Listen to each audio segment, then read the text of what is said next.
तो देखो बच्चों, क्वेश्चन में कह रहा है a 6 ohm resistance wire is doubled on itself. तो कह रहा है calculate the new resistance of the wire. मतलब वी हैव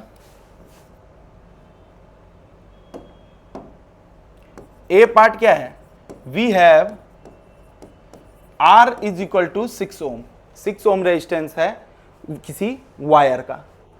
अच्छा, let length is equal to L, area is equal to A and resistivity is equal to rho. तो R is equal to row L upon A is equal to 6 ohm, ये तुम्हारा given है। Since volume of wire remains same, therefore AL is equal to, अच्छा area, हाँ A dash L dash. अच्छा L क्या हुआ, L तुम्हारा क्या हो रहा है, 2L के बराबर हो रहा है। तो AL is equal to A dash 2L, तो A डैश की वैल्यू क्या आ रही है, A बाई 2। मतलब लेंथ डबल किया तो एरिया हाफ हो गया, जिससे कि वॉल्यूम सेम रहा। तो न्यू रेजिस्टेंस R डैश क्या हो जाएगा, रो L डैश A डैश। तो R डैश की वैल्यू क्या आएगी, रो L डैश की वैल्यू क्या है 2L,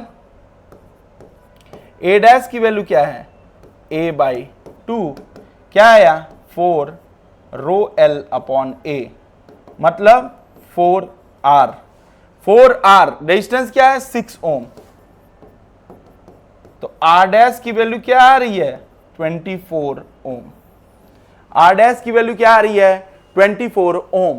तो new resistance of the wire क्या आएगा 24 ohm। बी पार्ट क्या है देखते हैं। बी पार्ट है 3 2 ohm resistor A, B and C are connected in such a way that the total resistance of the combination is 3 ohm। ठीक है, show the arrangement of the 3 resistors and justify your answer। ठीक है, तो combination 2 ohm का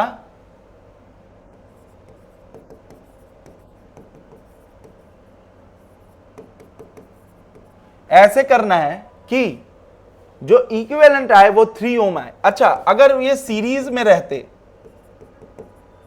तो 6 ohm आता, parallel में रहते तो क्या आता है 2/3 ohm आता, 1/2 प्लस 1/2 प्लस 1/2, तो 2/3 ohm आता।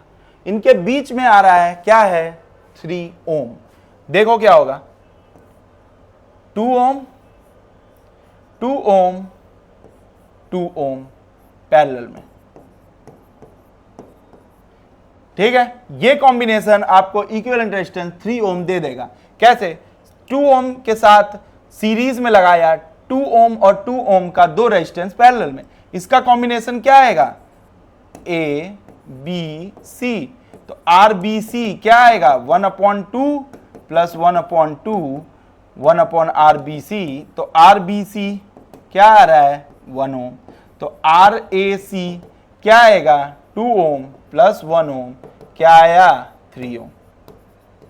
हो गया जस्टिफाई कि इन दोनों के बीच का कुछ करना पड़ेगा जिससे कि सीरीज भी हो और पैरेलल भी हो, क्योंकि अगर तीनों सीरीज में लगा दिया तो 6 ohm हो जा रहा है, तीनों पैरेलल में लगा दिया तो 2/3 ohm हो जा रहा है। लेकिन हमारा जो चाहिए रेजिस्टेंस वो इन दोनों के बीच का रेजिस्टेंस चाहिए, मतलब हमें इन तीनों का कुछ रेजिस्टेंस सीरीज में और कुछ रेजिस्टेंस पैरेलल में करके हमें कॉम्बिनेशन बनाना पड़ेगा। ठीक है, अगर हम, अब तुम कहोगे कि सर क्यों ना हम 2 को सीरीज और एक, मतलब 2 को सीरीज और उसके साथ पैरेलल में लगा दें, तो उस केस में देखो 4 और 2, तो देखो जो पैरेलल का कॉम्बिनेशन होता है ना, वो जो इंडिविजुअल रेजिस्टेंस होता है उससे कम आता है, उससे कम आता है। तो 2 से भी कम आ जाएगा रेजिस्टेंस, फिर से हमें जो हमारा पर्पज है 3 ohm लाना वो सॉल्व नहीं हो पाएगा। इसलिए मैंने क्या किया 2 ohm प्लस समथिंग वही कुछ दे सकता है हमें 3 ohm रेजिस्टेंस, और ये हमारा सॉल्यूशन हो गया।